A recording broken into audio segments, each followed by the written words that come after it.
3, 2, 1.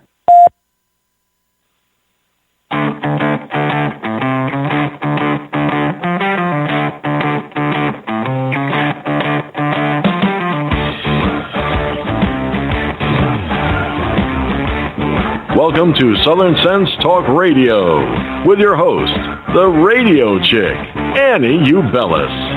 Join Annie on Tuesdays and Fridays at 2 p.m. Eastern Time with an open chat room full of her regulars. And yes, you can even call in. Call 917-889-3675. That's 917-889-3675 to be a part of the action on the phone line. Not able to listen live? Not a problem. You can always catch Annie, the radio chick, and Southern Sense Talk Radio podcast in archives at southern-sense.com. So sit back, relax, and enjoy Southern Sense the right way.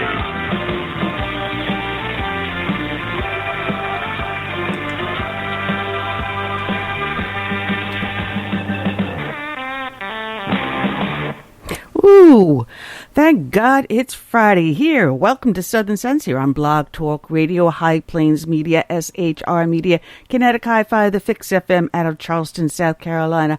I'm your hostess with the mostest, the radio chick.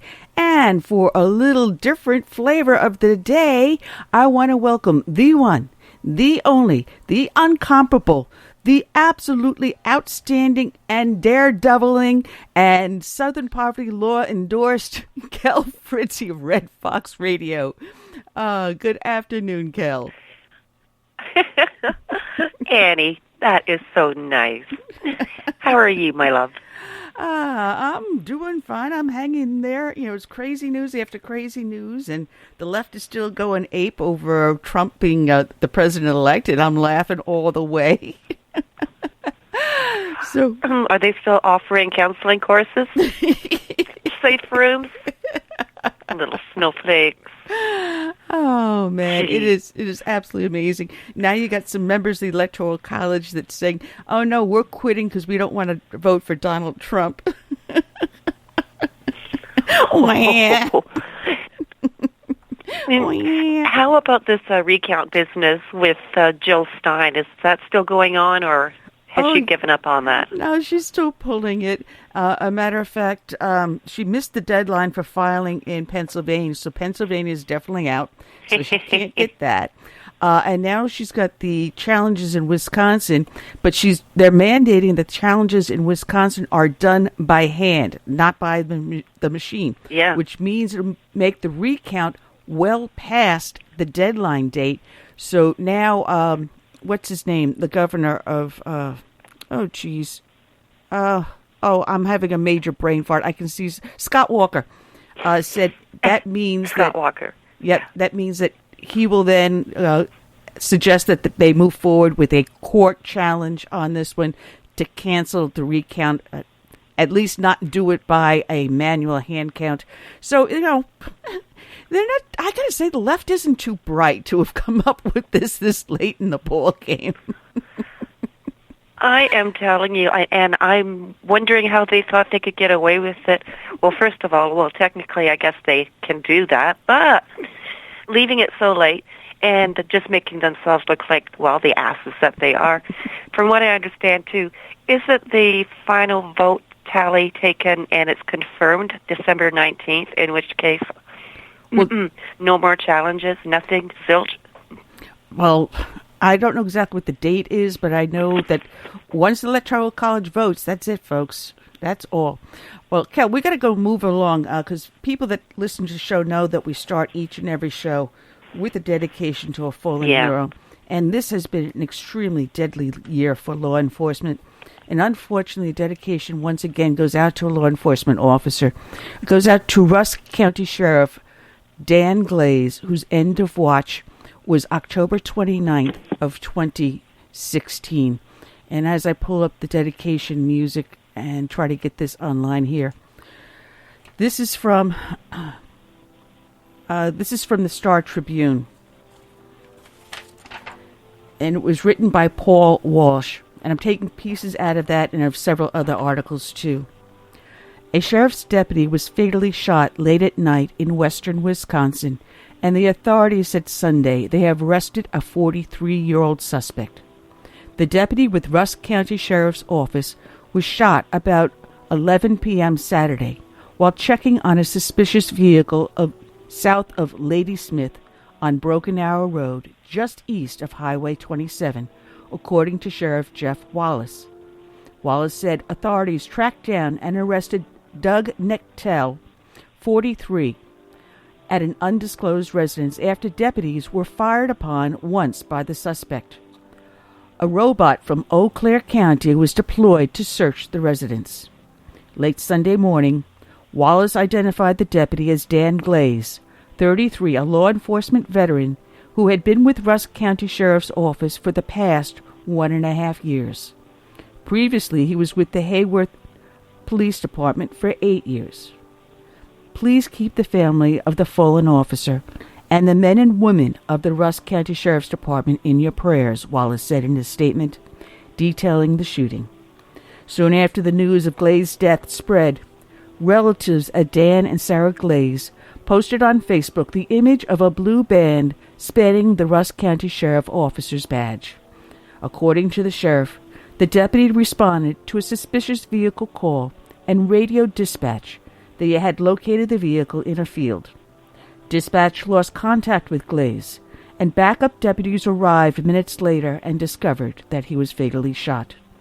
Area law enforcement responded from Ladysmith and Rice Lake Police Departments, the Barron, Washburn, Sawyer, and Eau Claire County SWAT teams, and the Wisconsin Department of Natural Resources. Rusk County is made up of 24 townships, 8 villages, and 1 city. The sheriff's office is responsible for the entire county, with the exception of the city of Ladysmith, which has its own police department. And this is from Officer Glaze's obituary. On Saturday, October 29th, Deputy Sheriff Dan Glaze Jr. served his last watch, doing what he loved and was born to do. Dan will be remembered for his strength, dedication to family, sense of humor, and enthusiasm. He was a son, husband, father, brother, mentor, and friend to all those he met. Those who knew him or met him were all impacted by his passion and willingness to sacrifice for others in order to benefit the greater good of all. Dan's courage will be forever our protection. Dan, known affectionately to his family as Boone, grew up in the Birchwood area and graduated from Birchwood Public Schools in 2001. It was there he met and fell in love with Sarah King, who would later become his wife. After high school, Dan briefly entered the workforce before making the decision to pursue his calling in law enforcement. He completed the criminal justice program and law enforcement recruitment school at WITC in Rice Lake. Dan served on the Fall Creek Police Department, Sawyer County Sheriff's Department, and Hayward Police Department before serving his last watch with the Rusk County Police Department. He had recently achieved a career goal of becoming a member of the Rusk County SWAT team. Dan found solace on annual camping trips to Chippewa Flowage, hunting, fishing, and spending time with family and friends. He took pride on passing his tradition to his son Levi. He is survived by his loving wife and high school sweetheart, Sarah King Glaze, and 3 children, Kendall 18, Levi 5, Ilana 5 months, his parents, Dan and Jane Glaze, his brothers John and Alan, mother and father-in-laws Warren and Mary King, and other family and friends. Funeral services were held at the old elementary school in Cameron, Wisconsin. And finally, come up to Cameron, and blue is usually the color of choice. It is the color of the high school comet, and the blue sky hung over the northern Wisconsin town. But on this day, the color blue was to honor a fallen member of its local enforcement. Inside the old Cameron Elementary School's gymnasium, a crowd of at least 1,000 people, along with an overflow audience listening outside, took time to hear what made Dan Glaze so special to all who knew him. Today's show is dedicated to Sheriff Dan Glaze. It is also dedicated to all the brave men and women out there who serve as first responders. And we also dedicate it to the brave men and women in our military, to those that have served, who are serving, and will serve. And we dedicate this song, Last Call, by Dave Bray, to them all. God bless them all.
Hi, is this Edwin?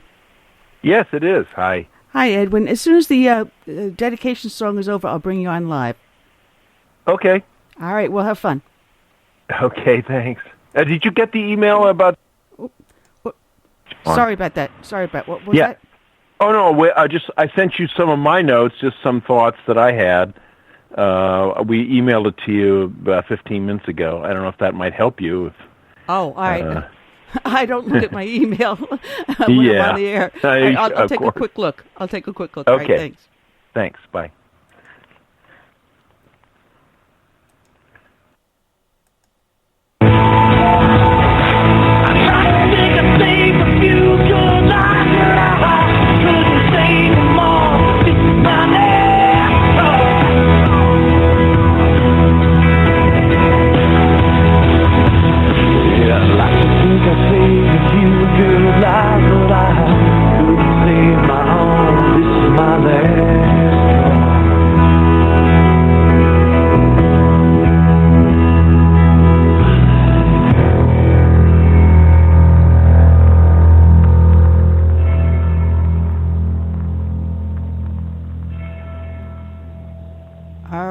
and that was Dave Bray, Last Call. And you can check it out by going to his website, which is davebrayusa.com.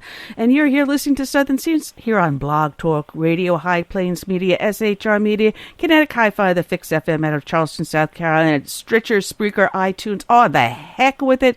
Just go to our website. It's the name of the show. Put a dash in the middle, southern-sense.com. Of course, I'm your hostess with the mostest, the radio chick, Annie. And today's special, most wonderful, most exceptional northern neighbor co-host is Kel Fritzy. Kel, we ready to rock and roll? I think we're ready to rock and roll this bad boy, Annie. Baby. All right, let's bring on our guest.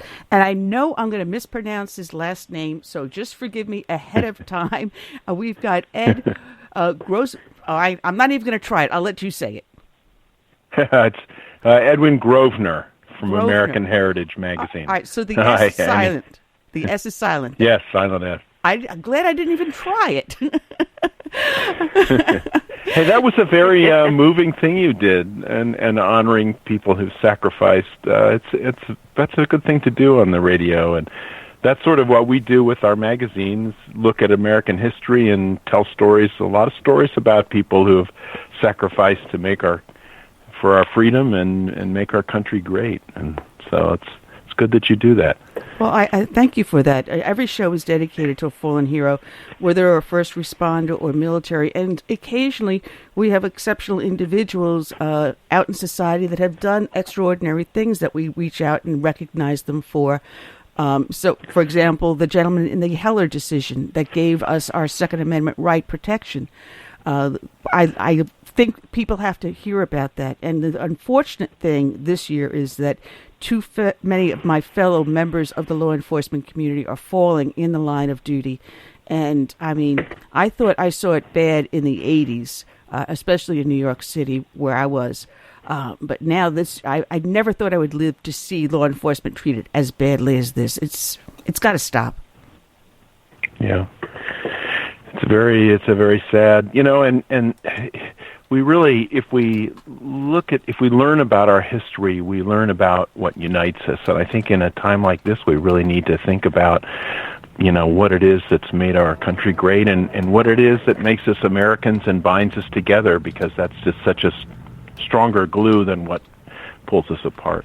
So, I was just thinking when you were talking about the sacrifice of that gentleman, I was thinking I've just actually finished a book of anthology of articles about men of the Revolution, articles from American Heritage, and one of the most moving was Dr. Charles Warren, who was the head of the Massachusetts legislature at the time of Bunker Hill.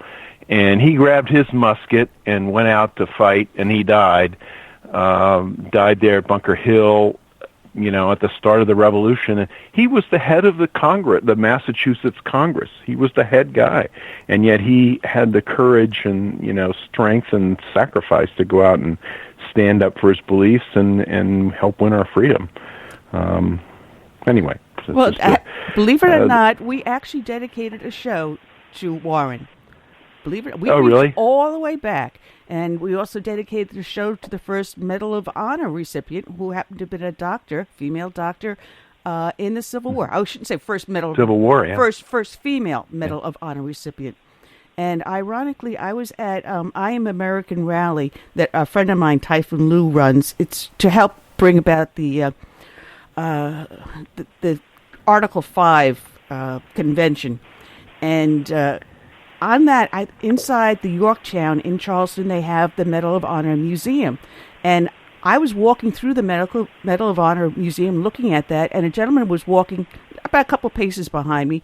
And I look at him, and I start pointing to each one of them. And I says, well, this is so-and-so, and what they don't say in the Medal of Honor display is XYZ. And I'm walking around telling them about all these recipients, because a lot of them are ones that we have done a dedication to on the show. And that's why American Heritage is so important, to get that history out. Unless someone like you or me talk about it, the public doesn't learn what unites us. Yes. Yeah, that's a great. By the way, I love the Yorktown, and the Medal of Honor. It's run by a good friend of mine, Bob Wilburn, who's on our board actually, and they're doing great things. And I really hope they can get the money together and build that over there on Patriots Point. It would be just such a great organization and such an important message too. Oh, that it is. It is. Now, tell us about heritage. American Heritage Publications, if I get that correct, because you purchased that from. Oh God! Now I'm having a brain fart. Where the heck are my notes?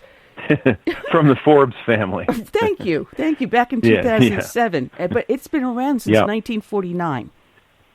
Yes. It's 70 years old almost. We're the oldest and most respected magazine of American history, and. But it's a tough time in publishing these days.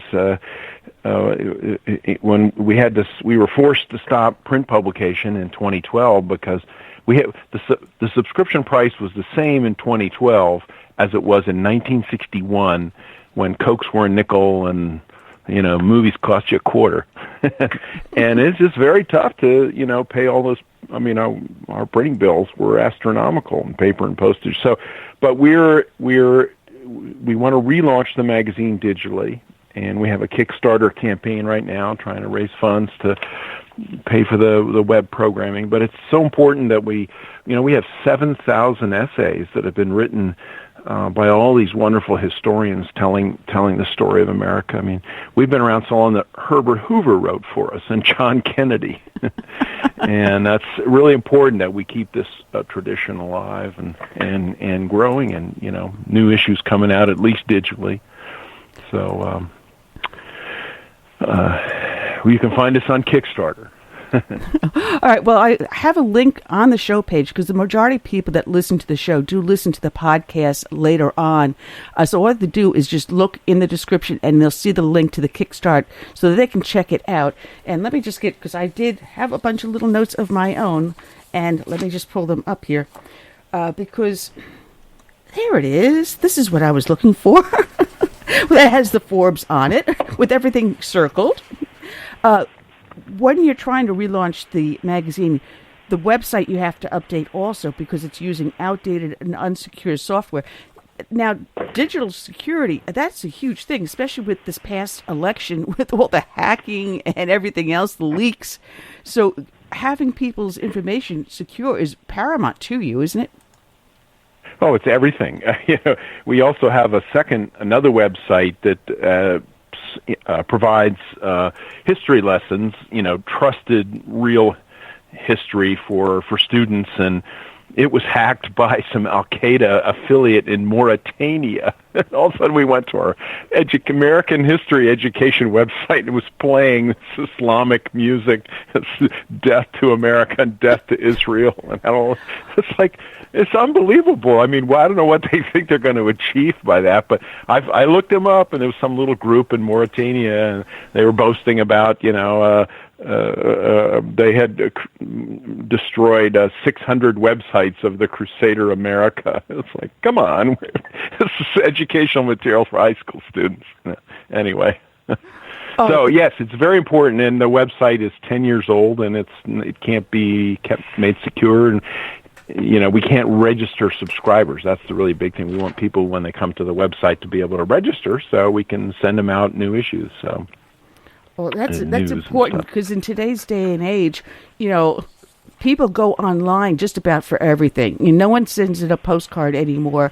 No one picks up the phone and dials the 800 number, much less anymore. If you can't do it off your smart device or your computer, they're just not going to do it. So it is important you get your website up to date. Yes, it is. And so we're actually a little bit worried because we've still got a ways to go to meet our goal. So we're trying to raise $25,000, and we got a ways to go, but we got 2 more weeks. So hopefully we'll be able to raise it. But well, can you extend that deadline date if you don't raise enough money? No, that's the way Kickstarter works. You have to raise the whole 25, and if you don't get to the 25,000 by the deadline, you don't get any of it. So, well, for the membership, for joining, you do offer different levels, starting as low as $9 if someone wants to make a donation, and all the way on up. And you do offer little goodies with a lot of these things.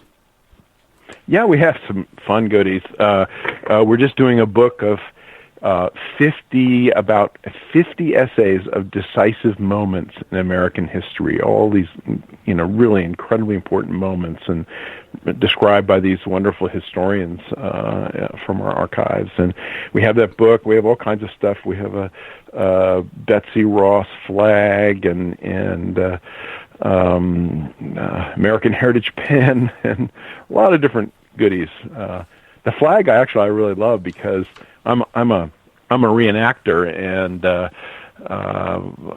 sometimes I go to the reenactment in Baltimore of we call it here in Maryland, we call it Defenders Day, is when we stood up and stood up against the biggest army in the world and the biggest navy of people. People forget that the British had 130 ships in Chesapeake Bay.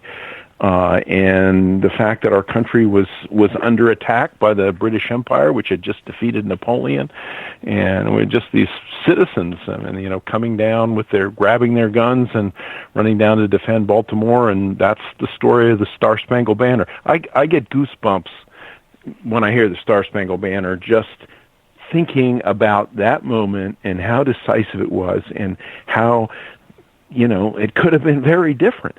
And that's what gives the Star-Spangled Banner much of its meaning when you think about the moment that it was created. And Francis Scott Key, when the dawn comes up and he sees that flag still there, and they've been able to successfully hold off the British Army, and seeing that flag that was made by Mary Pickersgill in a nearby brewery. This woman stitching all these little stars together and then flying that flag. It's an incredible moment. And, now you hear people singing at football games or whatever. They don't even know. A lot of times I don't even know the words. But that's why I think it's so important that we tell these stories, to the next generation. They've got to learn them. Well, you mentioned the people at the football games with the Star-Spangled Banner. We've had that incident with Colin Kaepernick, and I've got another name for him that's not too polite. But I got to say, God bless. This is a country of opportunity. I wish I had his salary. I know, but he fails to realize it was the Stars and Bars that marched into the field of battle during the Civil War that freed the slaves. It was under the Stars and Bars that the abolitionists of the Northern Army marched. So when he doesn't stand for the American flag, he then denies his very heritage of freedom. Yeah. Has anyone tried to explain that to him? I don't know.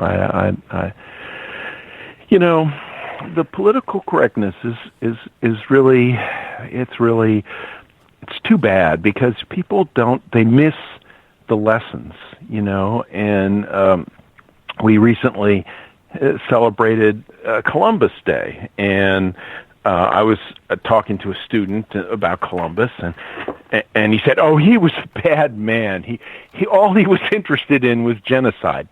That's what he learned in school." I said, well, wait a minute. Here's a man who had this vision. He saw what other people didn't see. He got the resources. He got the ships. He talked people into giving him the money. He kept those ships going all the way across the Atlantic, and discovered a new world for Europe, and changed the world.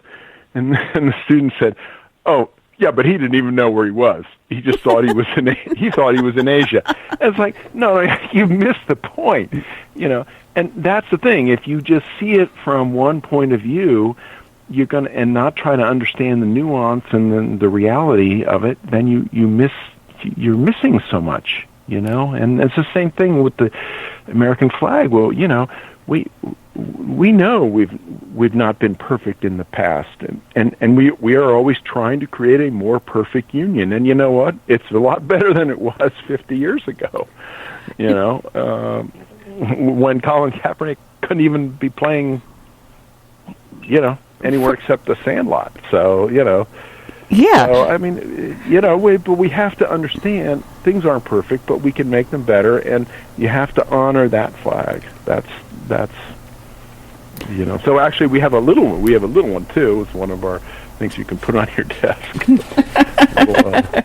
Yeah, because you've got a lot of great things that I'm putting up in the chat room, because there are a heck of a lot of people coming into the chat room, because they can go either to the Kickstart location, or if they go to your website, which is AmericanHeritage.com, it'll also take them over to the Kickstart website too to help with the fundraise.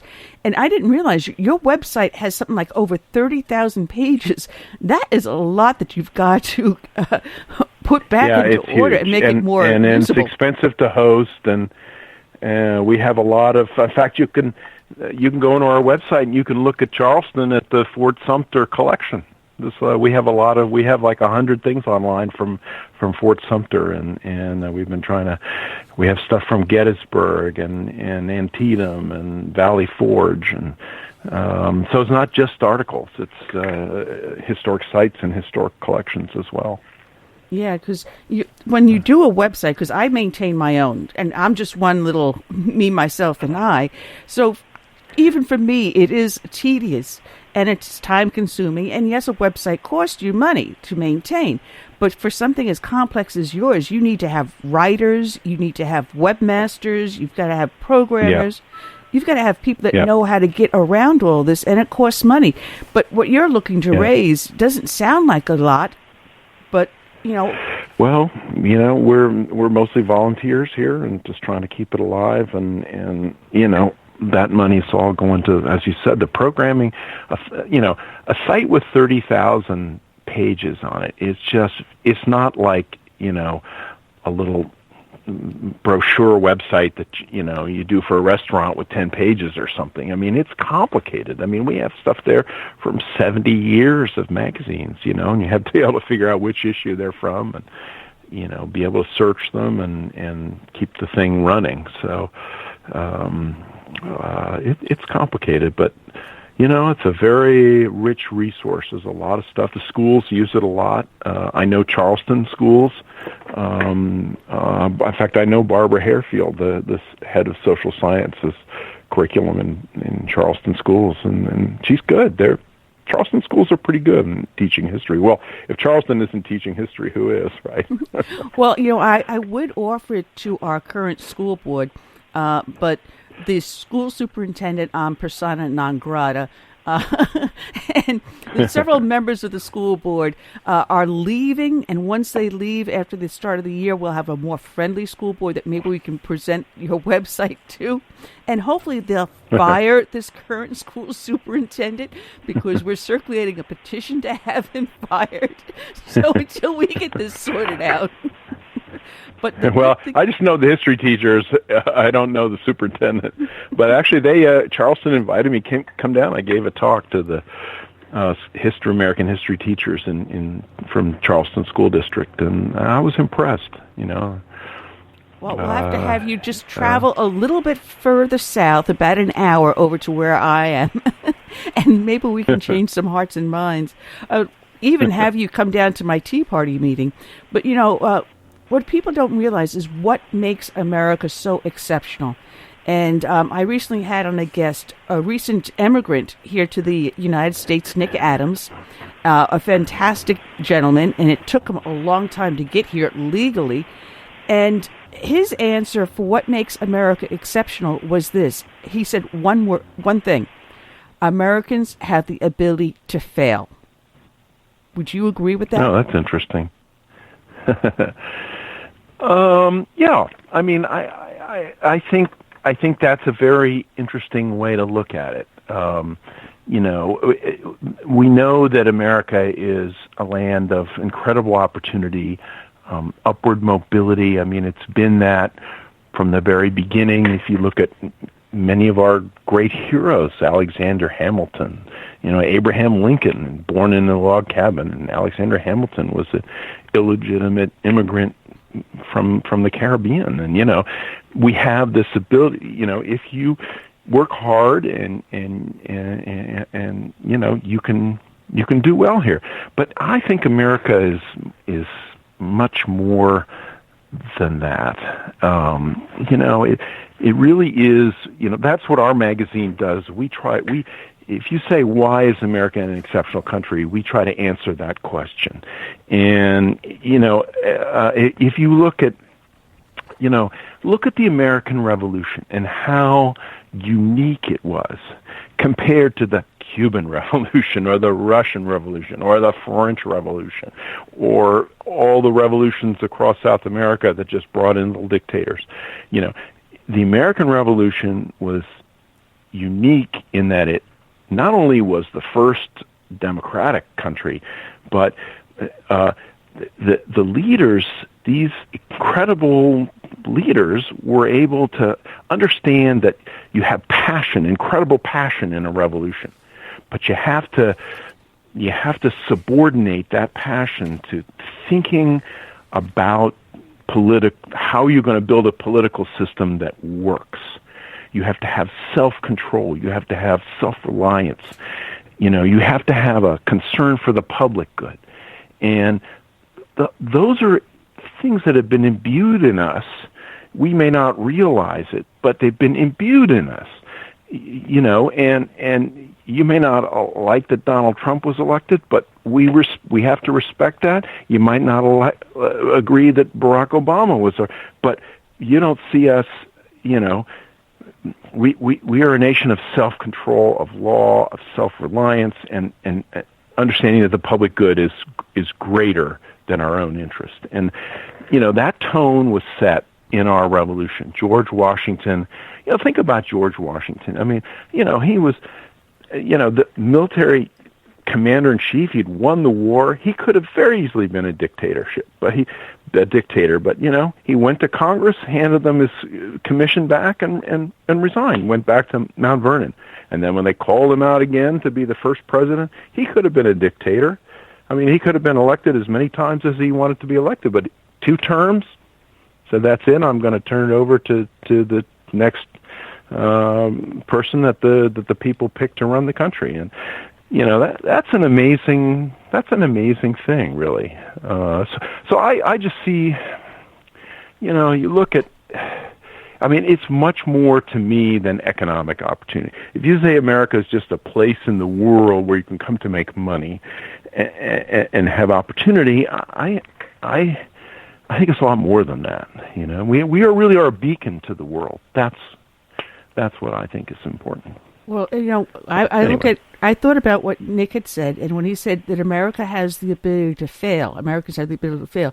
Nowhere else in the world are you encouraged to go out on your own and pursue whatever your dream is. Usually you're growing up and you're shoved into a certain niche, a certain class, a certain caste.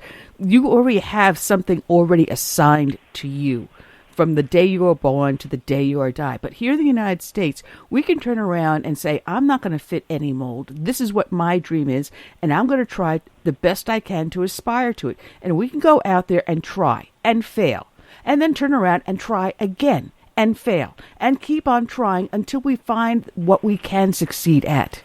Even if we don't succeed at anything, at least we've succeeded at failing. But we have that ability to make our own choice and path. And what makes America so unique as a new country, as the republic that it was founded on, we believed in personal autonomy and personal property. Owning personal property in Europe was practically unheard of. If you went out and wanted to own your own farm, no. You had to rent that land from the landlord, from the lord, from the baron, from whomever owned that land, from the king. You didn't have the ability to go out and achieve your own and say, well, on this land, I'm going to plant corn, or on this land, I'm going to raise sheep. You had the choice to make your own destiny, something unheard of ever in the world. You're so right. And funny thing in the revolution, what people realize is how many deserters from the British Army, and especially the German mercenaries got here. I think something like a third of them ended up emigrating to, just staying here. And the British Navy, those sailors were treated pretty badly. A lot of them were basically slaves. They were impressed. They were slipped a Mickey and drugged in a bar and then hauled off, and suddenly they found themselves on a ship. And they'd be in a harbor somewhere, and there'd be an American merchant ship over there, and they think, do I want to sit here and get flogged and unpaid, or do I want to go to America? And so they'd swim over to the American ship, and quite a few people did that, and quite a few sailors, and that was, of course, one of the reasons for the War of 1812 is that the British were trying to board American ships and bring their deserted sailors back. But we're a land of opportunity, and people. It's interesting. Richard Montgomery was a British officer in the French and Indian War here, and he was so impressed that he emigrated from England to New York, married an American woman, and then Washington promoted him quickly because he was one of the most experienced officers in the American Army, and he ended up leading the effort to the army that went into Canada to try to free the French, the Canadians, and have them be one of the colonies that went with us. That wasn't successful, and Montgomery was killed in that. The first American general to die in battle.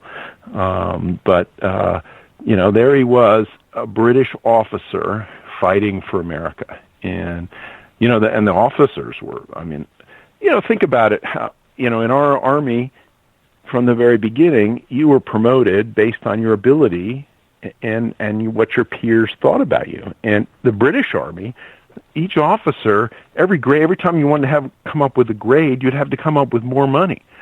And to get promoted in the British Army cost you more money than you were paid. So it was only the wealthy that got up to the higher grades, and the ones that already had money. Well, why would you want to be part of that kind of a system unless you already had money? So no, we're a land of opportunity. That's what's so amazing. And the American military system was extremely unique because here you volunteered up until the time we developed the draft. You volunteered to go into the service. You weren't impressed. And then after you served a certain amount of time that you agreed to sign up, you went on your merry own little way. You weren't forced to stay in.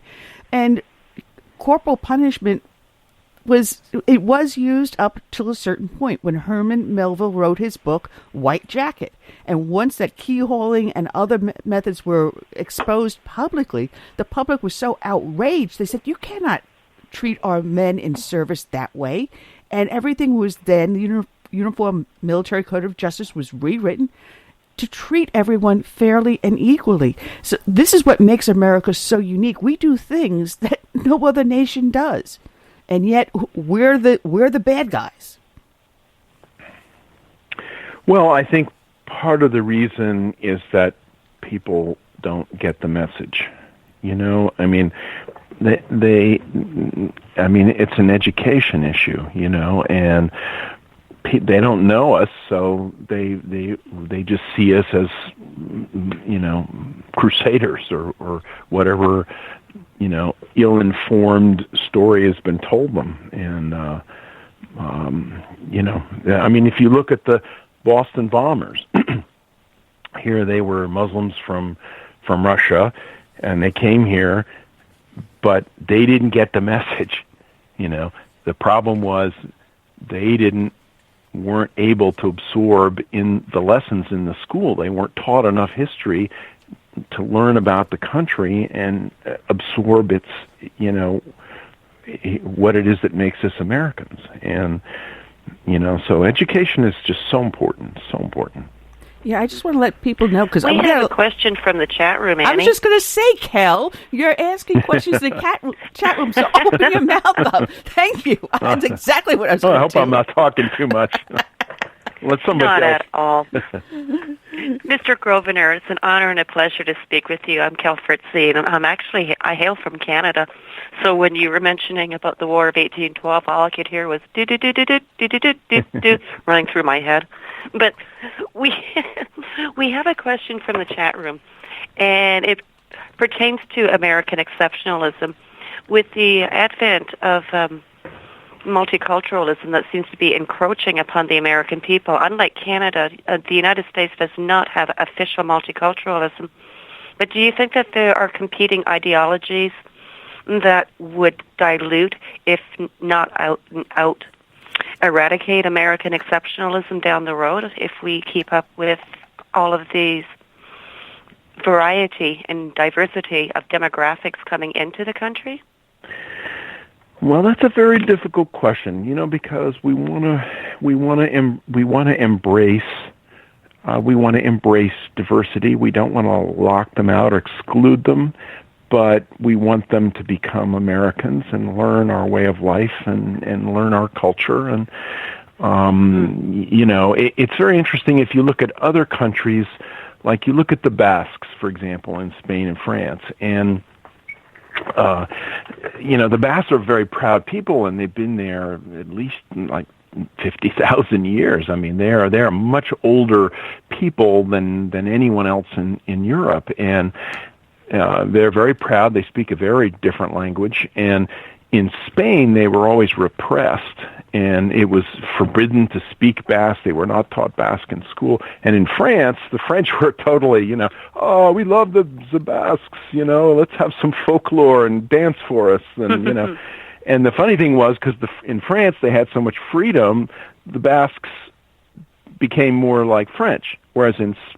Spain, you have terrorists. I mean, you have Basques that are so outraged and protecting of their culture. And there's the same Basques, not quite the same Basques, but very similar. So, I think there's something to be said for embracing diversity, but still they need to learn our language and our culture and our what makes us Americans. I think that's critical. And I think that's the Boston bombers. That was the problem. They didn't get the message. Yeah, the Sarnoff brothers. Yeah. Yeah. I think that's an issue too that the United States will have to contend with down the road, is the ideology of Islam in particular, because just because of the very nature and the political system of Islam, that might create some problems, big problems for the United States down the road. Yeah, that we can see problems already, because you had, no wonder why she's no longer with Fox News, Alison Camerata, and I have a clip for that I was going to play a little bit later, where she was idiotic enough saying, well, maybe American women, even if they're not Muslim, should wear the hijab in order to show, solidarity with the Muslims. No, I think it should be the other way around, where Muslims should allow their women, if they choose to not wear the hijab, not to commit a mercy killing because they choose not to wear the hijab. This is where their society needs to assimilate into American tradition, culture, and law. Instead, you're coming here to the host country, as Fly pointed out in the chat room. They're coming here to the host country and imposing their beliefs on us rather than coming to the host country because you agree with our beliefs. And this is where, as my friend Mike Cutler says, it's bass-ackwards, Edwin. Don't you agree? Yeah. Well, we've had there's so many lessons from history. I mean, we've had so many waves of immigrants that the ones who were here didn't like. The Indians didn't like the English landing in New England, and the English didn't like the Irish, and they didn't like the Scots, and they didn't like the Jews, and they didn't. We've had one wave after another, but they've all become Americans. I think that's the important thing, and I just think it's really important for them to learn about our traditions and our point of view and our way of life and our freedoms, because I think a woman should be able to wear a thing if she wants, and if she doesn't want, she shouldn't be stoned to death for not wearing it, for God's sake. Yeah, now about your website, which is AmericanHeritage.com, and people can go there and check out the Kickstart program to help you get your magazine back up and running. The magazine you stopped just a handful of years ago. I think it was, 2013 you stopped, if I'm correct? Yes. And now you want to get it back up, but you want it to be online, so not just a print one, because this has been around since 1949. And your Kickstart's not asking for a lot of money, so I'm telling everyone, go to the website, which is AmericanHeritage.com. But your website, it doesn't pick sides in the political battle, do you? No, that's been our tradition from the beginning. We are apolitical, and we just tell American history straight. We're not politically correct. We're not, we talk about the history of our country with respect and even affection. If that's conservative, well, I suppose, there's a lot of teachers that they don't always, they can be very opinionated in their teaching, and I think that's wrong. I think that let the kids make up their own minds, and just tell it straight. And it's interesting because probably, I guess, our readers may lean conservative a bit, but then the teachers lean liberal a bit, and we don't want to offend them. So we try to just tell it, tell the stories, just give it straight and not just try the facts and nothing but the facts. Yeah. Now, what do you do when you have to deal with a history such as Common Core history using World History book that has so many wrong facts in it?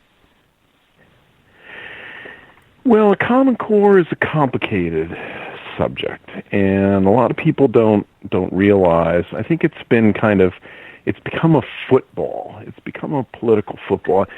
It really isn't Common Core. If you look at what they actually say to use to teach, very few things, and they're very obvious. The Declaration of Independence, the Gettysburg Address. Common Core is really more about standards. It's about what we expect our children at given grade levels to be able to do. In other words, reading, how well should they be able to read? How well should they be able to write, to get up and speak, to understand what's in an essay? Those are skills. It's really about skills, and it's kind of become a political football. And I wish people kind of understood a little bit better about what it was that Common Core was about. And my feeling is the problem is not, well, we need to have the children get to a certain level of skills before they graduate. I think we can all accept that. It's the curriculum. It's not the standards. And the problem is when the curriculum is taught in a biased manner. That's the problem. In other words, if basically you teach American history and it's a history of how white men have abused minorities, and sometimes it is taught that way, basically, and that's what I find offensive. I mean, I think you need to teach about George Washington and Abraham Lincoln and the struggles that our country has faced, and and why people why did the South feel the way it did at the Civil War, and what were they fighting for, and understand those things, and not just come at it as this is wrong. The women were abused in the shirt factories in New York, and the Chinese were abused on the railroad. Those are historical facts, and we need we don't sugarcoat those, but you need to understand first the basics about American history, and then and that's what scares me is it's the political correctness. Well, we got a caller.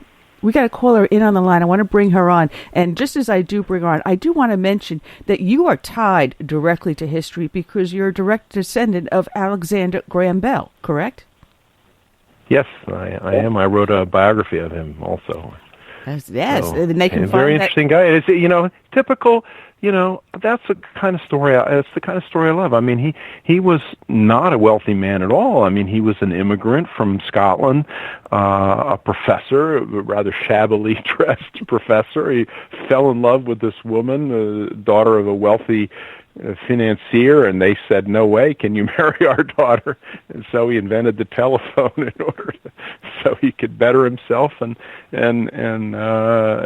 win his true hearts, which he did. So, I mean, it's a great story. It's a modest immigrant of modest means comes to this country and changes the world. It's right. Great.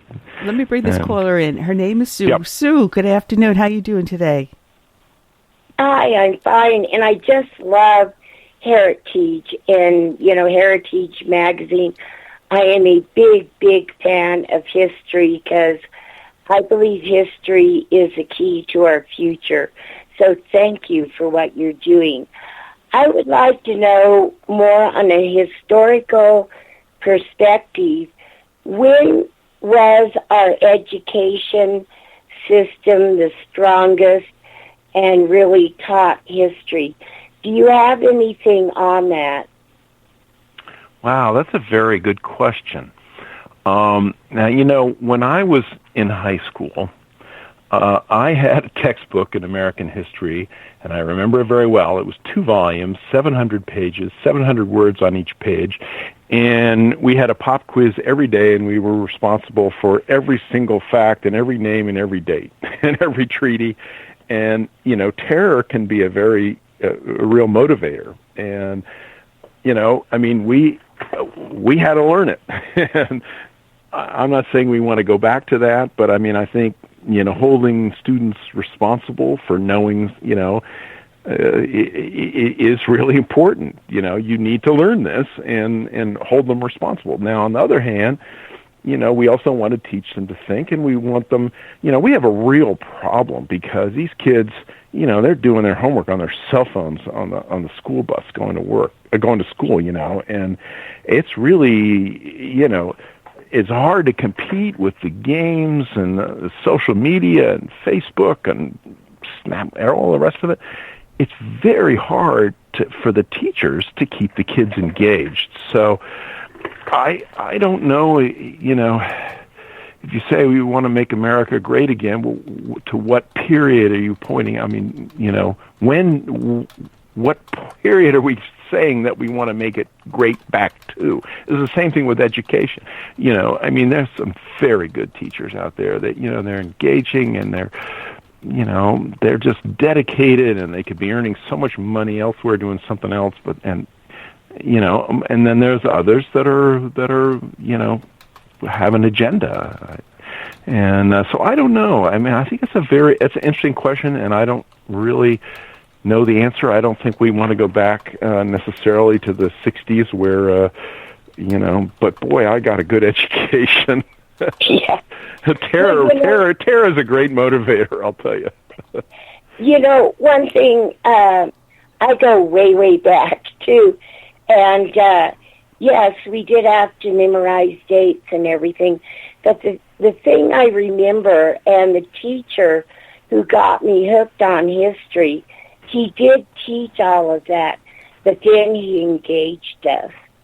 And right. I think, teachers who engage, yes, you do need to know the dates and what happened on those dates, but you need to engage the students.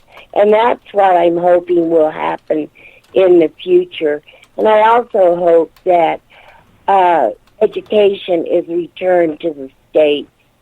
I think each state knows, the children, the makeup of their communities, and they would be better able maybe to return history to where it needs to be. Thank you so much. Thank you. Yes, well, that's a pretty important principle that I think, is still pretty much honored.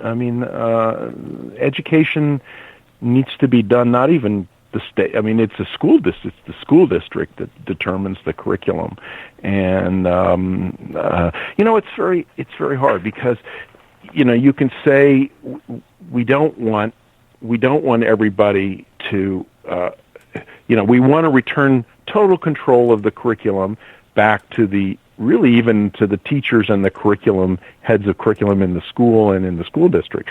But then on the other hand, if they're teaching it wrong, what's your recourse, And so we don't want them just giving an indoctrination but if you tell them what to teach, then you're giving centralized education mandates, and we don't want that either. So you need to strike a balance. It's funny because I had mentioned that book that they're using in a lot of high schools world history that has so many wrong the teeth in backwards facts, because a friend of mine, Paul Sutliff, he happens to be a history teacher in New York State, and he's the one that found all the mistakes and pointed them out and said, hey, this all has to be corrected. So that's why I think a site like yours that has the actual truth is so important. So I'm going to urge everyone to go to your website, which is AmericanHeritage.com. Check out the Kickstart that you have going. You're not looking for a heck of a lot of money, and for as little as $9, someone can help to contribute to getting this magazine back up and running again. It's been around since 1949, and I don't think we can afford to allow a heritage, a treasure such as like your site and your business going away. Well, thank you, Annie. I appreciate that.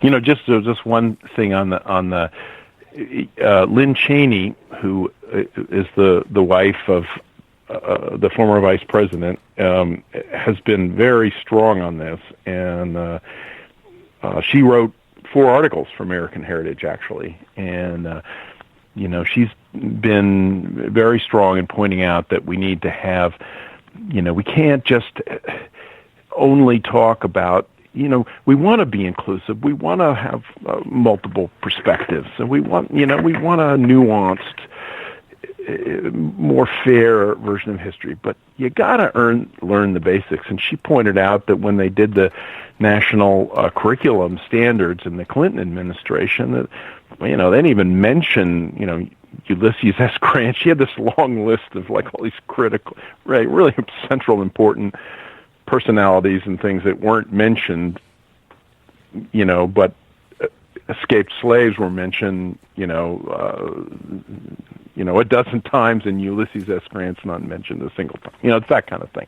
So we just need a balance. We just need to be fair, and that's what we try to do with our magazine. Just tell it straight, Well, anyway. I want to thank you for joining us, and I'll be in contact with you and have you come back on again and see how you're doing with your Kickstart campaign. So, Ed, I want to thank you so much, and you have a great weekend. Thank you so much, Annie. I appreciate it. Thank you. Enjoyed your show. Thank you so much. And that was Ed Grover. You check out his website, AmericanHeritage.com. Please give a donation to the Kickstart. He's not looking for a lot of money. Check it out, AmericanHeritage.com. Cal, we've got our next guest up. I'd like to call him a friend of mine. He's been on the show many times. Always a blast to have him, and he does such wonderful, wonderful, wonderful work. Want to welcome back Michael Connolly of the United States Justice Foundation, his website, usjf.net. Michael, good afternoon. Well, good afternoon. Glad to be with you again. Man, they're at it again in the news against our vets. What the heck is going on? When are our military men and women ever going to be treated with respect by this government? Good Lord, Michael. I know it's what's happened in Wisconsin is very, very disturbing, even more disturbing than what's happened in some other parts of the country, but not surprising to me because there's been nothing done here to fix this. Now, at the U.S. Justice Foundation, we've been working now for 4 years on veterans issues. It started out with veterans contacting me, telling me that they were receiving letters from the VA saying that because of your physical or mental disabilities, we're going to declare you incompetent to handle your own financial affairs. And then the letter goes on to say, once we do that, you can no longer own, purchase, possess, or transport firearms or ammunition. You do, you're guilty of a felony. We have been representing individual veterans, over 200,000 that we know of that have been put on the NICS list, which is National Instant Criminal Background Check list. And that means they cannot purchase firearms simply because the VA has declared them incompetent. Now, what are the reasons for being incompetent? Loss of an arm or a leg in combat, minor PTSD, minor depression, letting your spouse pay the family bills, or in several cases, and one of which we just won, by the way, is a big victory for us right here in Texas. And that's a veteran, and I've got this in writing from the VA. They declared him incompetent to handle his own financial affairs and suspended his gun rights because he had the bank pay his bills automatically out of his checking account every month. That took us 2 years of appeals to win for this guy. And when we started doing this about 4 years ago, we started getting whistleblowers in the VA coming forward, not just with stories about the veterans losing their gun rights, but also telling us about the neglect of veterans and the problems they're having with their getting their treatment that they're entitled to. You know, when I joined the United States Army, I raised my hand and I swore an oath to protect and defend the Constitution of the United States against all enemies, foreign and domestic. That oath does not go away. Just because I'm no longer on active duty in the military, I'm still bound by that oath. And one of the promises that was made to me was that if I served enough time on active duty, I would be entitled to VA benefits. I currently have 2 sons on active duty with the Army. The oldest boy is a major, and right now he's in Germany, thank goodness. He's not getting shot at. But he's done 94 months in combat zones since 9/11. He's done 4 tours in Iraq and 2 in Afghanistan. My youngest son is a Black Hawk helicopter pilot and is currently stateside. But I don't want to see them eventually getting denied the VA benefits that they're going to be entitled to. Yet that's what has been happening, and we started uncovering this, like I said, 4 years ago.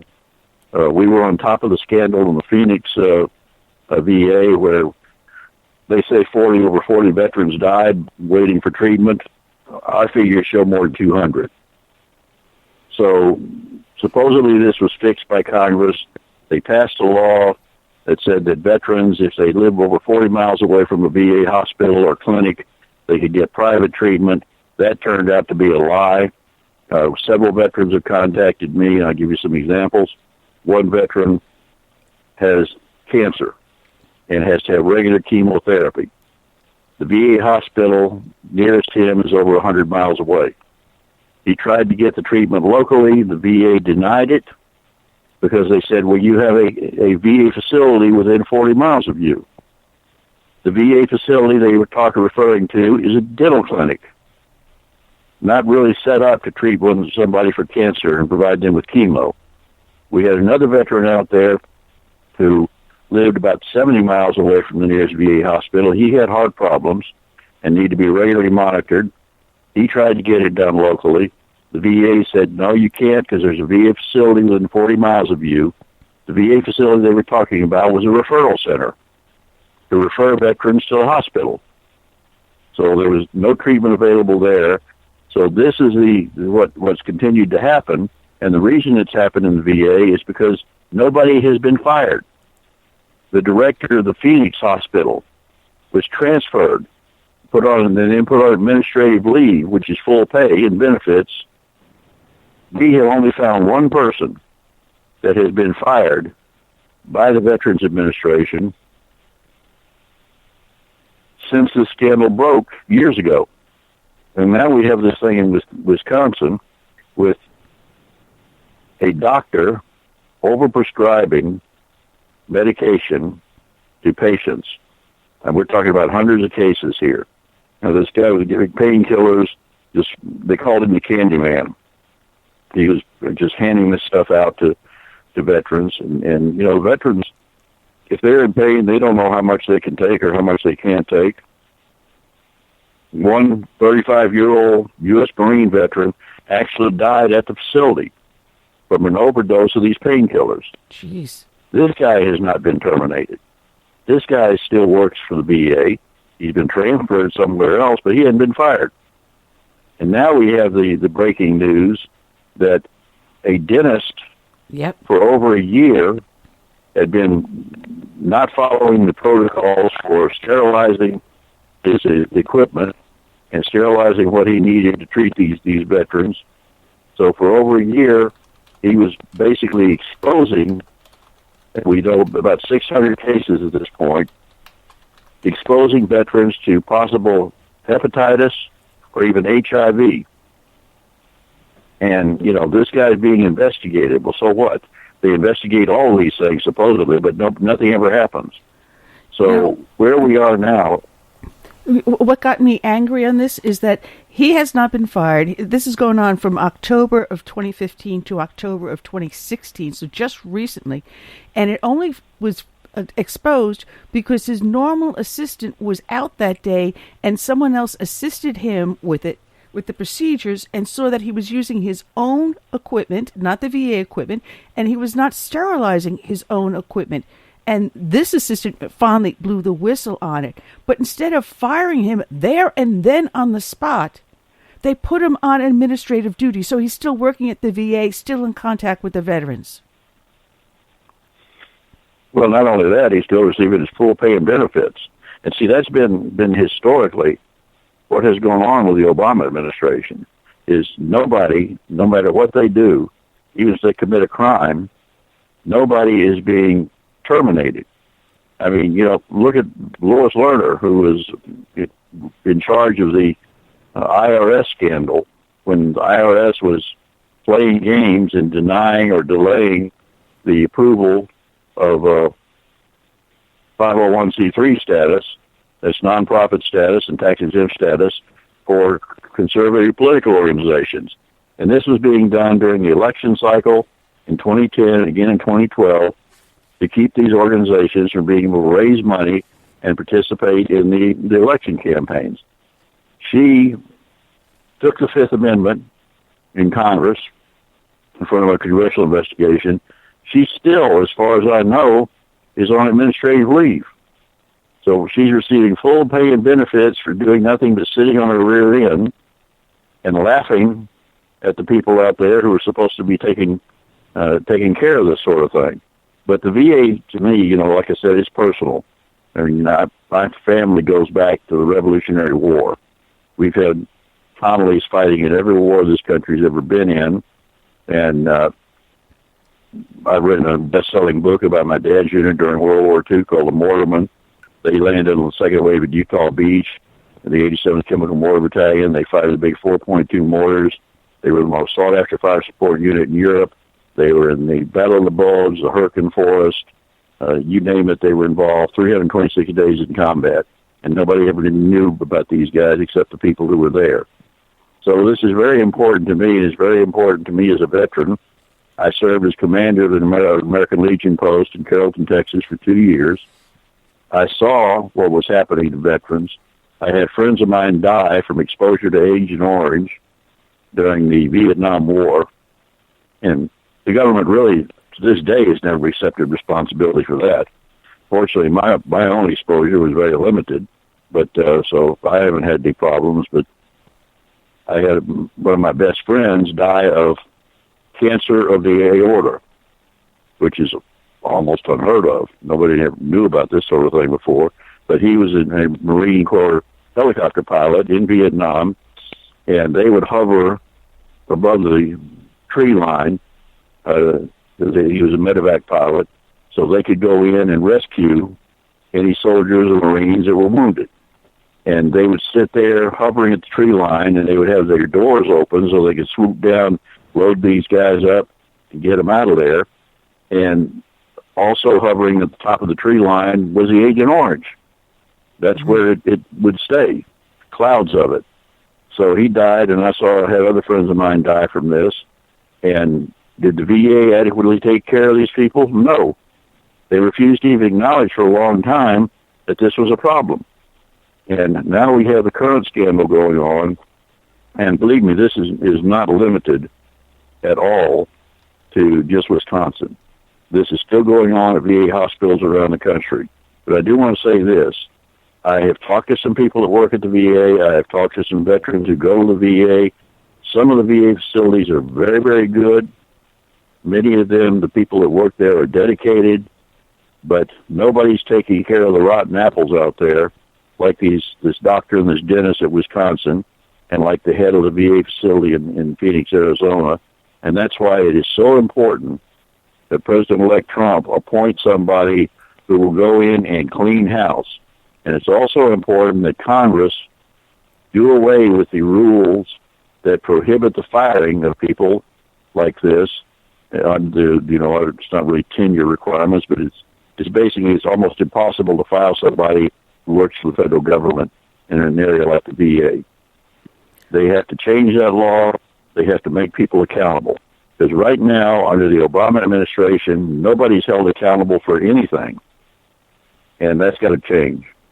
Yeah, now in Wisconsin, this one dentist exposed as many as 592 veterans to HIV, hepatitis B, hepatitis C. 592. You're not talking about a small handful.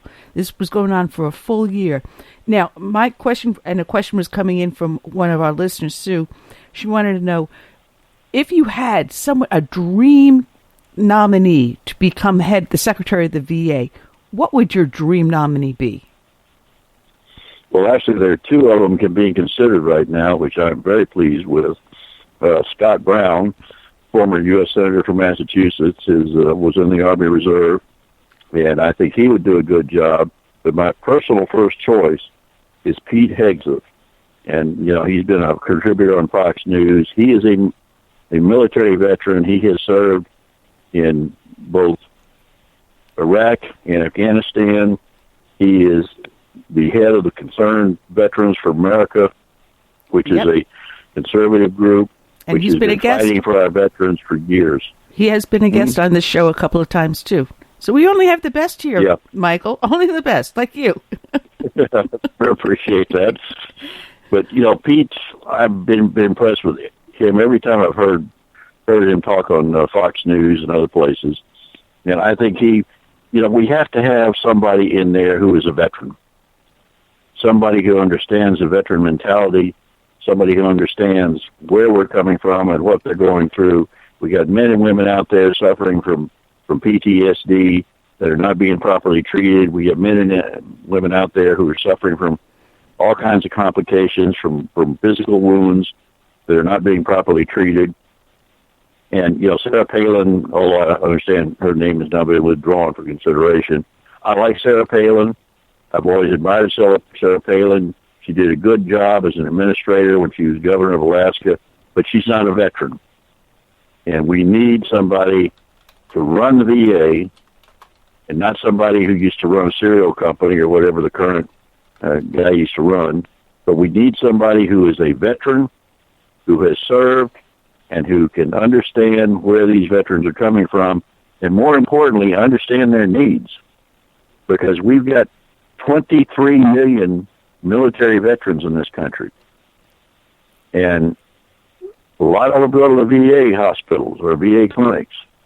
A lot of us don't. But there are a lot of people out there who rely on this government facilities to take care of them. And that was part of the contract we signed. I mean, as a member of the United States Army, I signed what amounts to a blank check.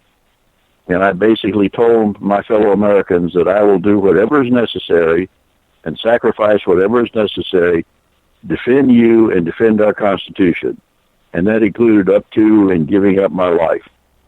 And we have so many people out there who've lost their lives in these wars, and others who have been grievously wounded, either physically or in some cases psychologically, and they are entitled to receive the treatment that the U.S. government promised them when they took that oath of office, when they signed that blank check. Because let's face it, members of the military are not paid that much. In fact, and this is a personal peeve of mine that I have to air, this nonsense about hamburger flippers being entitled to $15 an hour please. in wages. You know what the hourly wage is, and this is based on 40 hours a week. And of course, members of the military, particularly if they're in combat zones, don't work 40 hours a week. They work 24/7.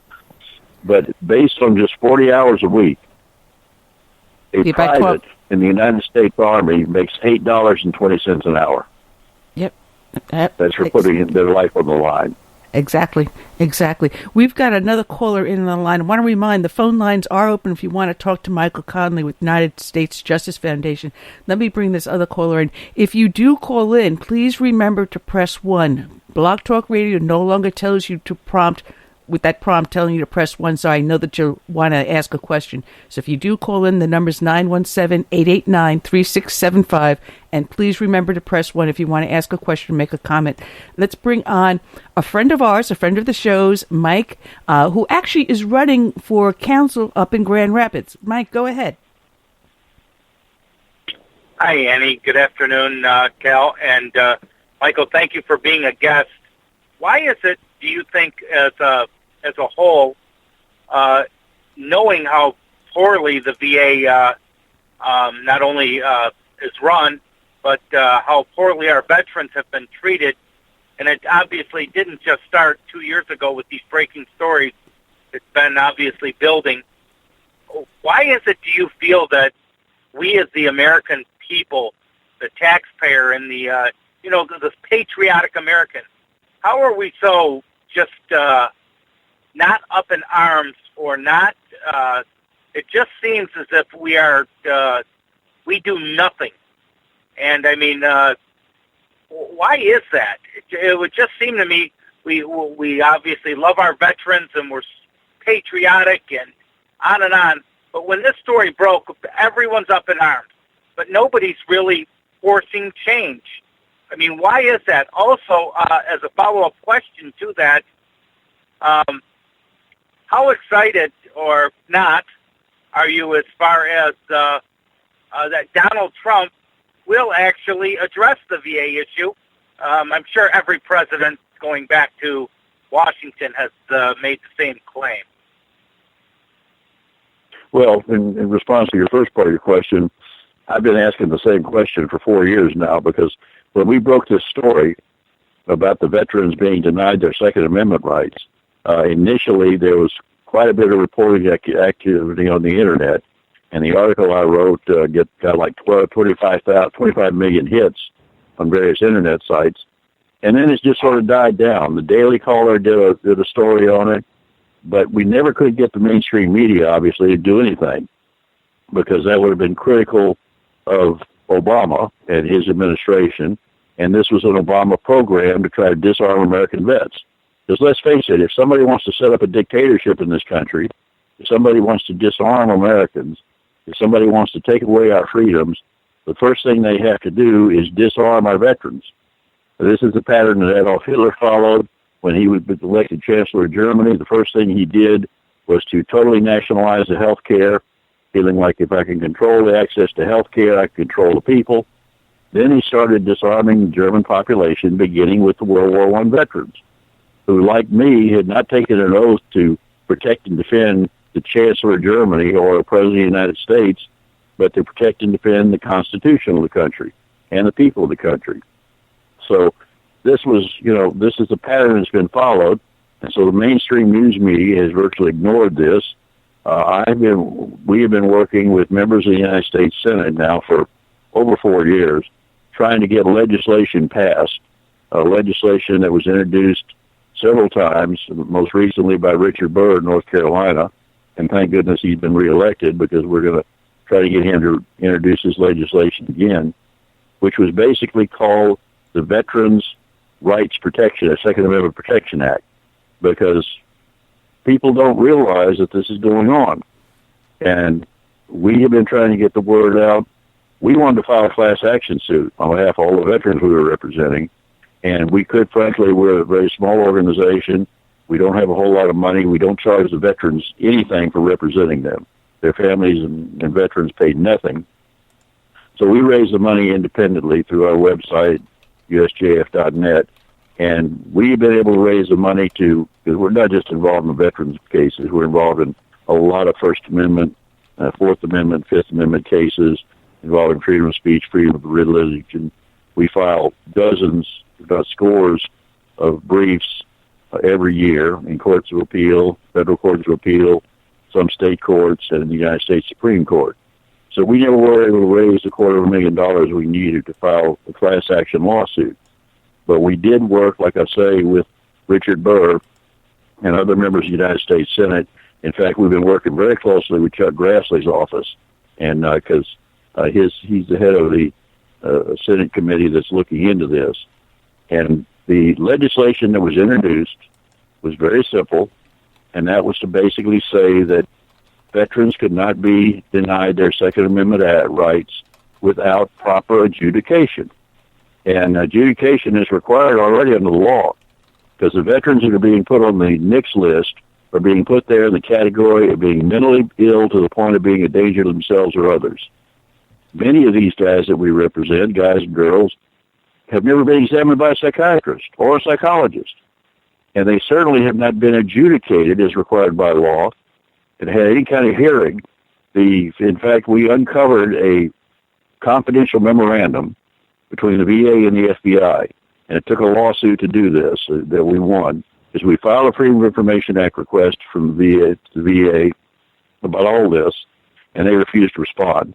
So we sued, and the federal judge ordered them to respond, and we got this confidential memorandum, which basically said that the FBI agreed to put on the NICS list, under that category of mental illness, any name that was sent to them by the VA, regardless of whether there had been any adjudication, any psychological examination, or anything else. They would put them on the list, and that's what they've been doing. And interestingly enough, we have had problems with the FBI. For example, the case we just won here in Texas, this man we've got the information from the VA in writing that his incompetency ruling has been reversed. But we can't get the FBI to remove his name from the NICS list. They're refusing. So that's something else we're going to have to sue to do. But the Senate bills that have been introduced have always died up until this point because the United States Senate didn't have the votes to move the bills forward. And even after Republicans took control 2 years ago, they still didn't have the 60 votes they needed under this so-called cloture rule, which, by the way, and this is another topic I can talk about for an hour, and that is I think that cloture rule itself is unconstitutional. But they were never able to bring this to a vote of the full Senate. And even though the House passed similar legislation that went to the Senate, the same thing happened. It died. So what we've got to have at this point is we've got to have some serious efforts to get some of these Democrats who are coming up for re-election in 2 years, some of these Democratic senators, to go along with saving our veterans and helping them retain their rights, because they're losing not only their Second Amendment rights, but their Fifth Amendment rights to due process. And we also know about the health care scandal that's taking place. So we have a lot to do out there, and that's why we're continuing to do it. But again, the media is not really covering this.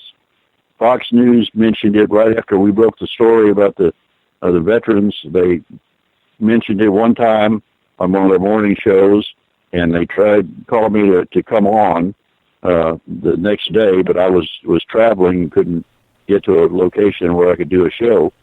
And after that, they just sort of let it go.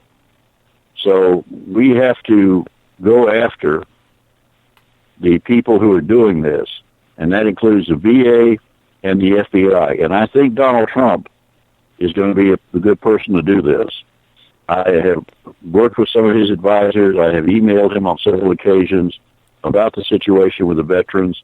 I know he's aware of it, and I think that we're going to be able to work with him to get something done. And like I said, the first thing that needs to be done is to appoint somebody to lead the VA who takes the veterans and puts their interests first ahead of the interests of the federal bureaucrats that run the VA right now. And secondly, looks into things not only like the health care that they're being denied or the health care they're being given, which is sometimes very, very poor, but also this use of the VA to try to circumvent the Second Amendment and disarm American citizens. You know, I find it amazing because I didn't realize that you have been a guest on our show now for 4 years, because it was shortly after you wrote that article that we had you on here. It's what piqued my curiosity to find out what was going on, and that's how I found out just how many wrong things were going on with the vets. But they're also now moving it, not just for the vets, they're using the same tactics now on those on disability or over the age of 65. And this is the frightening thing, because they feel they've got a field day. No one's fighting them on the vet issues. So let's go forward with the plan and now go after the other vulnerable section of the society, those that are senior citizens, those that are on Social Security, and those that are disabled. Absolutely. Over a year ago, in fact, almost 18 months ago now, I wrote an article on my blog, and I said that the next step is going to be going after senior citizens, particularly Social Security recipients, either receiving Social Security or Social Security disability. They're going to be doing it. And, people scoffed at that. They said, oh, no, they can't do that. They can't. Well, about 6 months ago, the Los Angeles Times, not exactly a bastion of conservative thought, broke the story and said that what I'd said was true. And now they are, in fact, doing it. And we are prepared to fight on behalf of anybody who's being denied their Second Amendment rights unlawfully. And if you're a veteran out there, or if you receive Social Security benefits, and you have received a letter from the VA or the Social Security Administration saying that you're going to be declared incompetent to handle your own financial affairs, because they're basically using the same strategy with the Social Security recipients they've used with the veterans, then you need to contact me personally. And my business email is Michael, it's Michael, Michael at usjfmail.net. It's .net, not .com. But contact me, send me an email, tell me about your situation. We will get the necessary documents we need to represent you. And what we'll do is we'll help you prepare the administrative appeals and the administrative challenges to what's going on. Now, what we started doing a couple of years ago on behalf of individual veterans, and it's starting to prove to be successful, is we're actually raising constitutional issues. And we're saying, look, you're denying people their Second Amendment rights, and you're denying them their due process rights under the Fifth Amendment. This is unconstitutional. We've had several so-called VA hubs back off considerably because of the constitutional issues we raised. However, we had one VA hub out on the West Coast that basically told the people that we were representing, when we had them raise those issues, we gave them the language to do it, told them, you can't do that. You can't talk about the Constitution. You're a veteran. You're not entitled to talk about the Constitution, and you cannot be represented by a personal attorney. You have to go out and hire an attorney. You can't have an attorney who represents you, or an organization like the United States Justice Foundation, because they are a nonprofit group and we don't recognize them. Well, needless to say, we're fighting these people tooth and nail. This is absurd. Oh, man. Simply because you're a veteran does not mean that you've given up your constitutional rights. And this is something the military needs to have redone in their Uniform Code of Justice. They've got to recognize each and every military man and woman, active or veteran, their constitutional rights.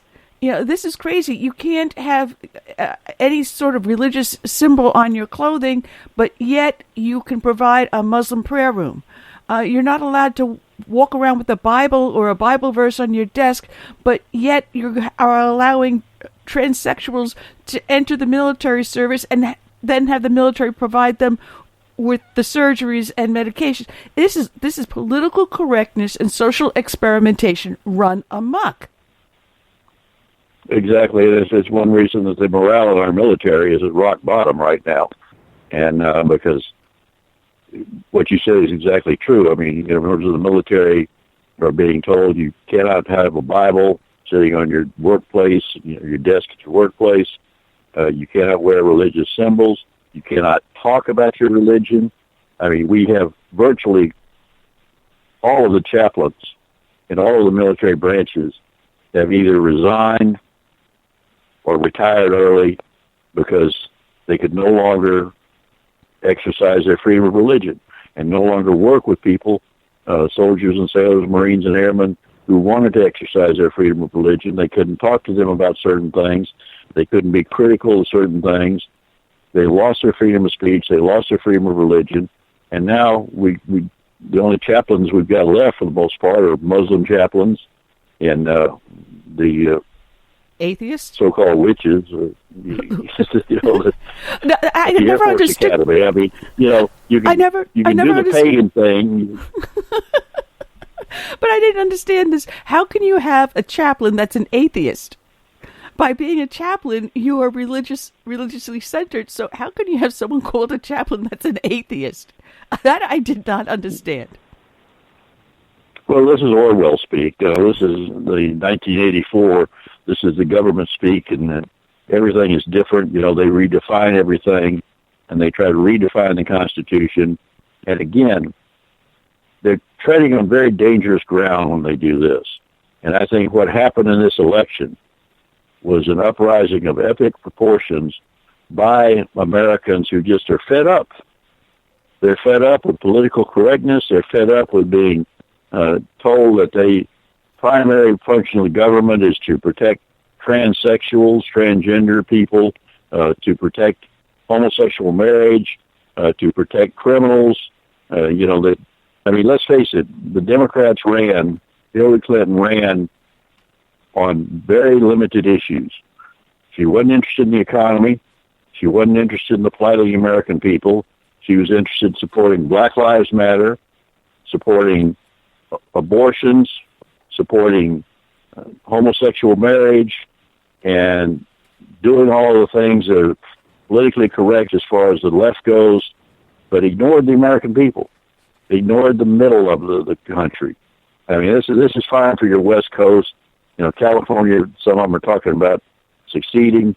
Well, as far as I'm concerned, even though a lot of headquarters is in California, when they offered me the job as executive director of the United States Justice Foundation, because our previous executive director had been elected judge out there, much to the chagrin of even the moderate Republicans. But they offered me the job, and I said, well, I will accept it, but not if I have to move to the People's Republic of California. And they said, that's fine, you can stay where you are. So basically, most of our operations are being done right now here in Texas, although that's still our headquarters out in California. But California and some of the far left are saying, we want to secede from the Union. Go for it. I've advocated for years that we would just saw California off and let it float out to sea. So, but that's who the Democrats were pushing for. They thought that that's why they want to do away with the Electoral College. They think that, the United States ought to be run by people that have graduated from Harvard and Yale, and people who, in Hollywood, most of whom never graduated from college, never went to college, but they're the elite. This is an elite concept. Obama is an elitist. Hillary Clinton is an elitist. And many of them, Chuck Schumer, Nancy Pelosi, they're elitists. The rest of us are just the unwashed masses. And we're too stupid to know what we're supposed to be doing with our own money. We're too stupid to be allowed to practice our religion. And we're certainly too stupid and too dangerous to own firearms. So that's what happened here, is we had an uprising. And it was a surprising uprising to me.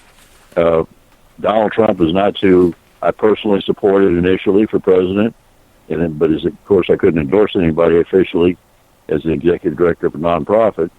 But the fact of the matter is that I was pretty much caught by surprise here too, although I could feel it when I was making speeches around the country and talking to people about various issues, constitutional issues. I could feel the unrest. I could feel that people were ready for essentially a revolution. And I think that's what happened here, and I'm hoping that Donald Trump will follow through on the promises he's made, and I for one, will hold his feet to the fire, and also hold the people in Congress responsible. They need to do what needs to be done to restore our constitutional freedoms, and particularly to protect our veterans and the members of our military. The military has to be restored because right now we are not capable of fighting a full-scale war. And that's a very dangerous situation to be in. That is a very dangerous. But amazingly, when Donald Trump came and he ended up coming as the forerunner, and everyone was saying, well, he never will beat Hillary. And I kept on saying, and anyone listening to the show knows they know it. We can go back to the archives, pull them up. Kel, you can attest this. I kept on saying, look at the crowds that are showing up at Trump, and then compare them to the crowds that are showing up for Hillary, and then look to see who's actually going to vote. Because most of those people that show up at those rallies are people that will actually go out and vote. So if you're having 17,000 showing up for Trump and 1,700 for Hillary, that goes to show the way the American public will go, and Trump will win. I said it. I said it many times here. And the American people have echoed that sentiment. And the funny thing is, last night I ran across two friends of mine. I haven't seen them in months. And for years, I've been trying to get them to register to vote. And they're both senior citizens, and he is a veteran. They are a parent of two veterans. And they have never voted in their entire lives. And I'm saying, wait a minute. You complain about what's going on, but you don't go and vote. I saw them last night, and the first thing out of my mouth was, did you vote? And they both said yes, the first time in their entire lives. In over 70 years, they went out and voted, Michael. That is who Trump got off the couch. Yeah, that's fantastic. I think that's what's happened across the board to a great extent. And, people have had enough. They've had enough of a centralized government in Washington, D.C. And I think people were scared, too, that if Hillary Clinton got elected president, that there would be a real shooting revolution, because she was determined to strip us completely of our Second Amendment rights and to strip us completely of most of our First Amendment rights. She campaigned on that. That was what she wanted to do. And she didn't want to provide us with police protection. She didn't want to provide us with protection against ISIS and terrorists, or secure our border. Because, I live in Texas, and I know what's going on at the southern border. I talk to people down there, and they tell me that it's just been incredible, the fact that we have nobody securing our southern border. That our Border Patrol officers basically have been told it doesn't matter who's crossing the border, if they got gang tattoos on them, if they're obviously members of gangs or potential criminals, it doesn't matter. You can't hold them. You hand them a sheet of paper that says in 2 years or 3 years they have to appear before an immigration court. Then they can use that piece of paper to get on an airplane with no further form of identification, or they will be provided with free bus transportation to the city they want to go in. And, of course, they want to go to a sanctuary city that will keep them safe. And so that's the type of thing that we're seeing here in Texas, and that's the type of thing that Hillary Clinton wanted to continue. She didn't want to secure our southern border. She didn't want to protect us from terrorism. She didn't want to do anything but make us politically correct imbeciles, essentially. And good little drones that would walk in lockstep and go Heil Hillary or whatever. There were a lot of people out there, a lot of veterans particularly. I know that we're hunkering down, getting ready to fight in the streets if necessary to take back our country.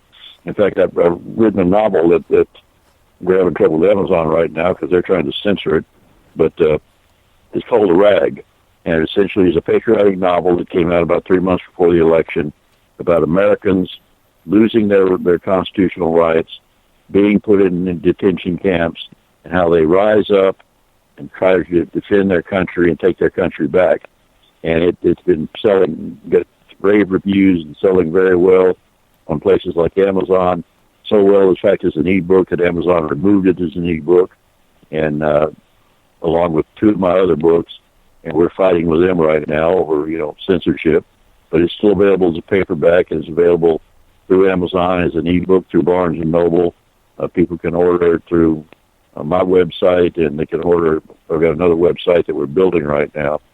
But people are responding to it. We're responding to it before the election because it was saying, you know what, this may be where we have to go. Somewhere down the road, this may be what the American citizens have to do, and that is prepare to defend our freedoms in the streets. Well, fortunately, I think that is further down the road now, because I think that the election has given us a chance to take back our country and to take back our freedoms and rebuild our military and help our veterans, and we can do that without firing a shot, as long as the people that we elected do what they were elected to do. And that's a huge amen to that. I want to remind, because I see people up in the studio, if you want to ask a question or make a comment with our guest, Michael Connolly with the United States Justice Foundation, please remember to press 1. Otherwise, I will be assuming that you're only listening in. So please, if you want to come on the air and ask your question or make a comment, press 1, which is what I thought. Before I bring the caller in, I want to make a small comment out there because we were talking about political correctness. There is a boycott of Kellogg's. Kellogg's has decided that because Breitbart, their website and their magazine, it does not fall into their moral values. And for people out there know that there's 45 million readers to Breitbart. That means 45 deplorable Americans do not fall up to the moral standards of Kellogg's. They are pulling all of their ads off of Breitbart. So check it out. There's a hashtag up on Twitter called Dump Kellogg's. Look over at Breitbart website and read the article. Let me bring on this other caller. All right, we got a Skype caller. You're in on the air live with Southern Sense. I'm your hostess, Annie, along with Michael Connolly, United States Justice Foundation. To whom am I speaking? Hello, am I on the air? Yes, you are. Hi, my name's Fred. I'm from Alabama, and I agree with all of your points that you're making. You know, growing up in the South, we have a very different upbringing than most people. You know, we grew up eating grits, eating pussy, eating ass. You know, all that. Sorry about that. Of course, we always end up with the troll on the air. That means we're doing something right, Michael. Yep. As long as we get the troll, we're doing something right. But we've got Mike coming back on. Let's bring him up on the air. Mike, you're back on. Yeah, a follow-up to your book, sir. Wow, it sounds, it pretty much sounds like I think all of our moods were in October when we faced the reality that Hillary may be our president. And it is available on Amazon. Mike, what? Your book on Amazon, right? Yeah, it's available on Amazon. It's called The Rag. It's by Michael Connolly. And it's available on Amazon, Barnes & Noble. It's also available through my website, which is Michael Connolly, www.michaelconnolly.gigsy.com. So you can get it in all those places. And as an ebook, you can get it, for example, at Barnes & Noble. But right now we're in a fight with Amazon over removing it as an ebook from their website. Kind of a odd question here, but where did the revolution begin? What city were they in the United States where they rose up? Well, you know, the actual story begins in New Orleans, in Louisiana, but the center of the resistance is in East Texas, and that's where the East Texas, they form what they call the East Texas Militia, which quickly starts taking back some of the counties, and the Texas state government has tried to secure the border and has successfully done so. And so that's where most of the action takes place, although there's some of it around the rest of the country where I talk about the fact that, you know, in individual states, people are rising up, and they do this nationwide. But most of the action takes place in Texas and Louisiana and in the South. Well, Michael, you got to. I think one of the most unique, real quick, one of the most unique things about this election is that Wisconsin, Michigan, Pennsylvania, I mean, you saw states, you saw some serious rebellion at the ballot box. I mean, if you look at the county map, man, I mean, Hillary is very isolated on where they support her. So in many ways, I think you almost literally saw that, well, at least the first time in my lifetime, nationwide on a presidential election. Well, that's very true, and this is what I saw too, and what I hoped was going to happen.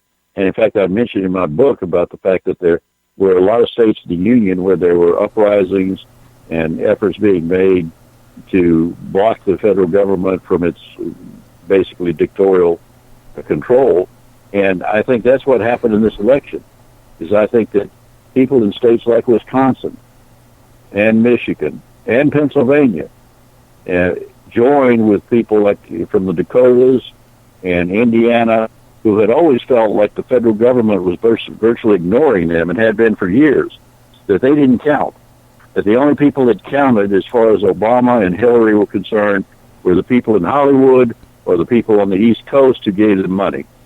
And those were the only people that they felt like they owed any allegiance to. They certainly, Obama and Hillary both have showed that they owe no allegiance to the United States Constitution. They both are very critical of the Constitution, and that's something that's been a concern to me for a number of years, is the fact that we hear all these liberal pundits saying, oh, the Constitution is outdated, it was written 250 years ago, it doesn't mean anything anymore, and it's some kind of supposed to be a living document that evolves. I'm sorry, but that's not true.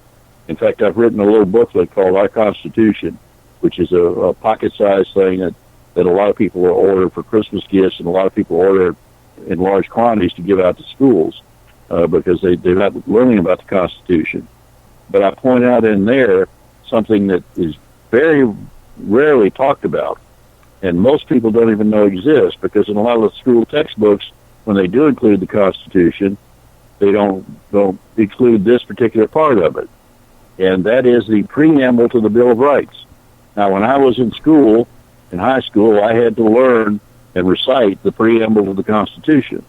But this is different. This is a separate preamble to the Bill of Rights, and basically it was our federal government, the people that were forming our federal government, warning the government they were forming.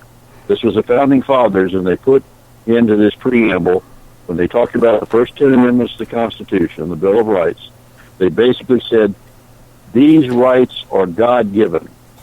They are not given to us by the government that we're creating, because they knew if they acknowledged that the rights were given by the government, then they were acknowledging the government to take them away. And they said, these rights are God-given. You cannot touch them. The federal government cannot mess with these rights. So as far as I'm concerned, that means that those 10 amendments, and by the way, they've never tried to do it, they've talked about it, they can't even be amended. Those 10 amendments are in there, and they cannot be amended. The federal government can do very little to even change them or alter them, although they've been doing it with the Second Amendment for years, and now they're doing it with the First Amendment. And you have the left out there saying, oh, well, this is a living document, it needs to be changed. No, it does not. If you want to change it, you want to change the body of the Constitution, to do away with the Electoral College, for example, there's a way to do it. Now, it'll never happen because it requires 3/4 of the state legislatures to ratify a constitutional amendment, which means only 13 can block doing away with the Electoral College. But there are ways there to amend the body of the Constitution and to take away some of the amendments if you want to reverse them, which has been done, like in the case of Prohibition. But the basis of the Constitution, the Bill of Rights, that cannot be altered. And that's what people need to realize, and that's what the left has always hated, is that the concept that they did not have complete control over everybody in this country. So well, thank you, Annie. I got to go. 4 o'clock in 6 minutes, the recount for Michigan starts. I'm one of the poll watchers. So our recount starts 6 minutes. So thank you. And thank you, Michael. I will be purchasing a copy of your book. I appreciate that. Thank you. All right, Michael, I want to thank you for joining us. The whole show has gone really, really fast, and I did extend the show just for a couple of minutes so that we can get through the end of the show. Want to remind everyone, Christmas time is coming up, and there's wreaths across America. Please give honor to our military by doing a donation to Wreaths Across America so these wreaths can be placed on our heroes' graves. Michael, I want to talk to you about getting a copy of the book so I can read it and have you back on and do a review of the book and help you sell more copies and go like up yours, Amazon. How's that sound? That sounds great. And by the way, Wreaths Across America, I ordered 5 the other night. Oh, awesome. Awesome. Awesome. Well, I want to thank you for joining us. We had so much fun, and you know just pick up the phone and say, hey, this is coming up, Ann, and let's talk about it. Because I also wanted to go into the LBGT community attacking our religious freedoms. You touched on it lightly. There's more that's been going on about that. They're going after HGTV couple. What the heck is their names? The Gaines. They've got that Fixer Upper TV show, and now they're going after them because they haven't had a same-sex couple on to redo their house. Oh, geez. No, this will never stop, the attack on our religious freedom. But, Michael, you're out there. You're on the front line. You've been doing this for decades, and God bless you for doing that. Thank you so much for the hard work. Well, thank you so much for your hard work in this show, because I love it, and I encourage people to listen to you all the time. And thank you for having me on. Oh, I am honored. I am honored. You have a great weekend. I'll be talking to you soon. Sounds good. Thank you, Annie. All right. Check out Michael Connelly's site, which is usjf.net. Check out his book up on Amazon, amazon.com. Look for The Rag by Michael Connelly. Cal, the show has gone so fast, and I can't believe it's over already. I know. It just flew by, Annie. 2 hours just went like that. Fascinating discussions going on today, folks. Oh, my goodness. This is one of those I must re-listen shows.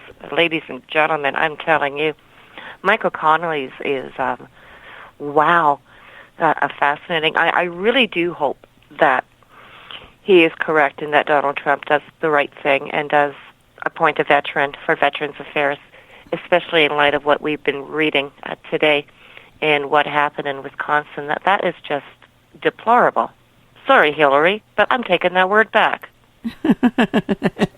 You know, it's funny because here I have two dear friends of mine, and that for years I've been asking them to register to vote, and I've been going at them. I've known them for going on 16 years next month. And for 16 years, they fought me. And finally, they said, Ann, you were right. We've got to make our voices heard. We've got to add our voice to the election and keep Hillary out of that office. And this is what Americans heard across the nation. This is what Donald Trump said. Make your voice heard. And look at the people that showed up for him. Look at the rally he had last night, the thank you tour. Have you ever heard of an American president going around the nation saying, thank you for your support and your trust in me?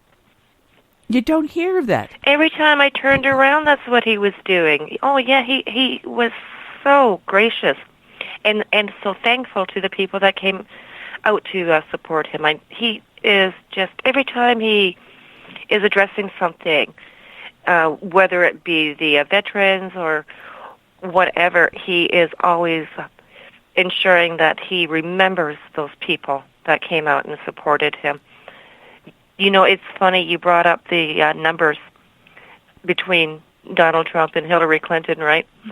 And I nearly had to throw this in and totally disrupt the show and and just declare I have never seen so many sets of triplets at a Hillary Clinton rally in my life. But then oh jeez. But it just seemed trick photography or what though, Ann? Trick photography. And yes, you were totally correct. You were the first to let us know. Credit to you, girl. Photoshop has their largest donation from Hillary Clinton.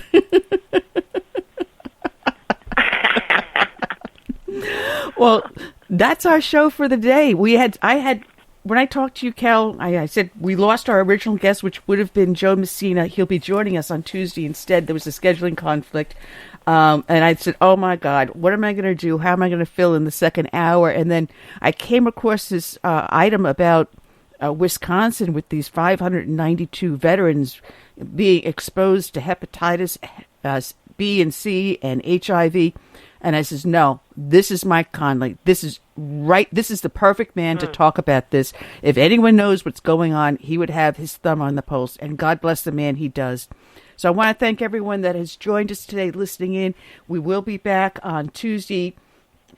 We've got Major Dave, who will be joining us on Tuesday, as well as Joe Messina, who will be there. So we've got two great guests on Tuesday.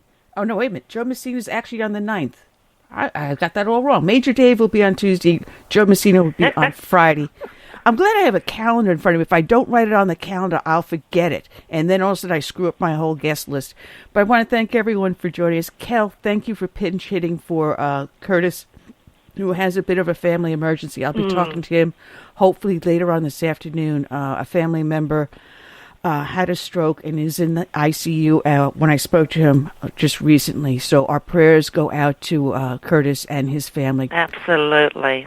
So, Kel? And I'm more than happy to help out any time that you and Curtis need it. It was my pleasure, Annie, and thank you. All right, Kel. Well, thank you. You have a great weekend, and I'll be talking to you over the weekend. And we're going to close out with Stand Up by Jeremy Dodge instead of our normal Dirty Uncles, because we do have a Face of the New Democracy coming up. So instead, we're going to go Stand Up, Jeremy Dodge.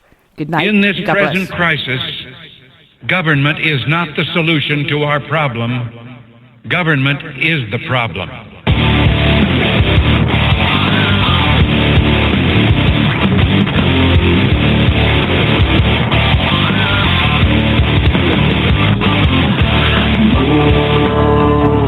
Stars and stripes. A revolution needs a war, and this war needs a revolutionary fight for your rights. The Constitution speaks of peace that's free. Open your mouth from sea to shining sea. Will the real Americans please stand up? No more hiding your face in the sand. Will the real Americans please stand up? United we're falling, but united we'll stand.